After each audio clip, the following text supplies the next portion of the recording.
Hello everyone, ডেটটা ছিল 13ই March. এটা ছিল দোলের আগের দিনে, মানে চাঁচর পড়া বা ন্যাড়া পড়া যেদিনে হয়। তো বিকেলবেলা আমি হোলি শ্যুট করতে গেছিলাম, এসে পরে রেডি হয়ে গেছিলাম, কারণ এই দিন চাঁচর পড়া খুবই ভালোভাবে সেলিব্রেট হয়। তো সেসব তো দেখতেই হবে। গোবিন্দকে নিয়ে পুরো গ্রাম ঘোরা হয়, গ্রামের সব লোক বেরিয়ে যায়।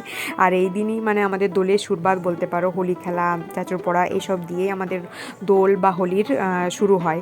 তো খুবই ধুমধামে সেলিব্রেট করা হয়। তোমরা তো দেখতেই পাচ্ছ, ভিডিওর মাধ্যমে আমি তোমার সাথে শেয়ার করছি। আগের বছর তো আমি সেভাবে ভিডিও করতাম না, তাই এই বছর তোমার সাথে শেয়ার করছি। আর তোমরা এই ভিডিওগুলো যদি ভালো লাগছে, প্লিজ চ্যানেলটাকে সাবস্ক্রাইব করে রাখো, আরও অনেক ভিডিও আসবে, কারণ এই বছর 3 দিন দোল। তো এটা হলো আমাদের রাধা গোবিন্দের মন্দির, আর এখানে রাধা গোবিন্দ এসে যাত্রা দেখে, এখানে মেলা পুরো বসবে।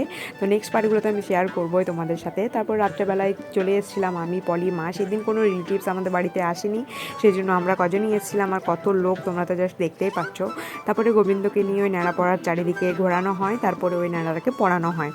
তো ঠাকুরের নাম করতে করতে ঘোরা হয়। অন্য বছর মানে অনেক বাজিও ফোটানো হয়, এই বছর হয়নি, অনেক ঝামেলা হয়, কারণ রাত্রেবেলা বুঝতেই পারছো এত ভিড় ভাট্টার মধ্যে।